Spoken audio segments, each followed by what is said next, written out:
Lettre de saint Léon le Grand à Flavien. Le Verbe fait chair. La petitesse a été assumée par la majesté, la faiblesse par la force, l'asservissement à la mort par l'immortalité. Et pour payer la dette de notre condition humaine, la nature inaltérable s'est unie à la nature exposée à la souffrance. C'est ainsi que pour mieux nous guérir, le seul médiateur entre Dieu et les hommes, l'homme Jésus-Christ devait, d'un côté pouvoir mourir, et de l'autre ne pas pouvoir mourir. C'est donc dans la nature intégrale et complète d'un vrai homme que le vrai Dieu est né, tout entier dans ce qui lui appartient, tout entier dans ce qui nous appartient. Par là, nous entendons ce que le Créateur nous a donné au commencement et qu'il a assumé pour le rénover. Car les défauts que le démon trompeur a introduits dans l'homme et que l'homme trompé a contractés n'ont aucunement marqué le Sauveur. Aussi, bien qu'il ait accepté de partager les faiblesses humaines, n'a-t-il pas participé à nos fautes. Il a pris la condition de l'esclave sans la souillure du péché. Il a rehaussé l'humanité sans abaisser la divinité. Par son anéantissement, lui qui était invisible s'est rendu visible.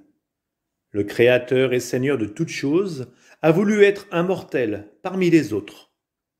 Mais ce fut là une condescendance de sa miséricorde, non une défaite de sa puissance.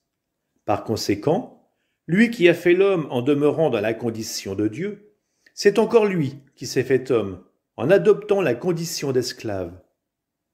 Le Fils de Dieu entre donc dans la basse région du monde, qui est la nôtre, en descendant du séjour céleste sans quitter la gloire de son Père. Il est engendré selon un ordre nouveau et par une naissance nouvelle. Selon un ordre nouveau, étant invisible par lui-même, il est devenu visible en se faisant l'un de nous. Dépassant toute limite, il a voulu être limité. Existant avant la création du temps, il a commencé à exister temporellement. Le Seigneur de l'univers a adopté la condition d'esclave en plongeant dans l'ombre la grandeur infinie de sa majesté. Le Dieu inaccessible à la souffrance n'a pas dédaigné d'être un homme capable de souffrir, et lui qui est immortel, de se soumettre aux lois de la mort.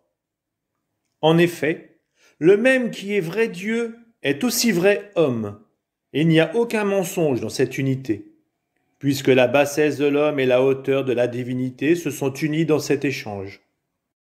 De même que Dieu n'est pas altéré par sa miséricorde, de même l'homme n'est pas anéanti par sa dignité. Chacune des deux natures agit en communion avec l'autre, mais selon ce qui lui est propre. Le Verbe opère ce qui appartient au Verbe, et la chair exécute ce qui appartient à la chair. L'un brille par ses miracles, l'autre succombe aux outrages. Et de même que le Verbe ne perd pas son égalité avec la gloire du Père, de même la chair ne déserte pas la nature de notre race humaine. C'est un seul et même être. Il faut le dire souvent, vraiment fils de Dieu et vraiment fils d'homme. Dieu par le fait qu'au commencement était le Verbe, et le Verbe était avec Dieu, et le Verbe était Dieu. Homme par le fait que le Verbe s'est fait chair et a établi sa demeure parmi nous.